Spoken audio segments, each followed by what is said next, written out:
বাংলাদেশ জাতীয়তাবাদী দল চৌমুহনী পৌরসভা ৮ নং বিএনপির আয়োজনে ইফতার ও দোয়া মাহফিল অনুষ্ঠিত হয়েছে।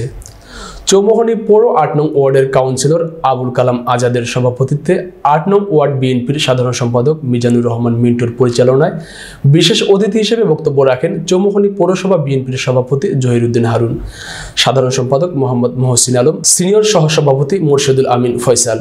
সাংগঠনিক সম্পাদক হাজী ইসমাইল হোসেন দুলাল, বেগমগঞ্জ উপজেলা যুবদলের আহ্বায়ক রুস্তম আলী, সদস্য সচিব মহিউদ্দিন রাজু, যুগ্ম আহ্বায়ক খুরশিদ আলম, পৌর যুবদলের ভারপ্রাপ্ত আহ্বায়ক আব্দুর রহমান বাহার, উপজেলা স্বেচ্ছাসেবক দলের সদস্য সচিব ওমর ফারুক, সিনিয়র যুগ্ম আহ্বায়ক সাইফুল ইসলাম, যুগ্ম আহ্বায়ক নোমান বাবু সহ ৮ নং ওয়ার্ড বিএনপি অঙ্গ সহযোগী সংগঠনের নেতৃবৃন্দ। প্রতিটা হারুন ভাই, মহসিন ভাই, প্রতিটা ওয়ার্ডে ওয়ার্ডে ভাই যেভাবে সুন্দরভাবে এইগুলা পরিচালনা করতেছে, এইভাবে আগে কখনো হয় না। আপনারা সবাই সামনে যে ভোট আইবে, ভোটে বুলু ভাইয়ের দানেশী সরকার ভোট দিয়ে বুলু ভাইয়ের বিপুল ভোটে জয়যুক্ত করবেন। যেভাবে আপনারা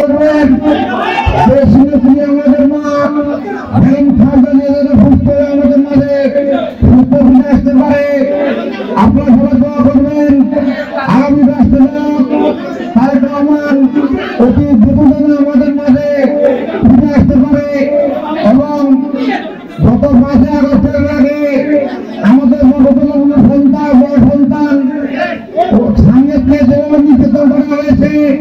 আপনারা দুনিয়া করার অবস্থ শ্রমিক আবার বৃদ্ধবনিকার মুখে জিয়া জিয়া, টেকনাফ থেকে তেতুলিয়া, রূপসা থেকে পাথুরিয়া, সবাই বলে জিয়া জিয়া। তেমনি ভাবে আজকে সারা বাংলাদেশে যুব সমাজ, ছাত্র সমাজ সহ সর্বস্তরের জনগণের প্রিয় নেতা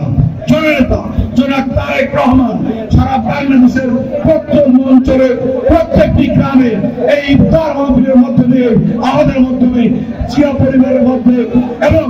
বিএনপি মানুষের মধ্যে দিয়ে আজকে একটি মিলন মেলার সৃষ্টি করেছে।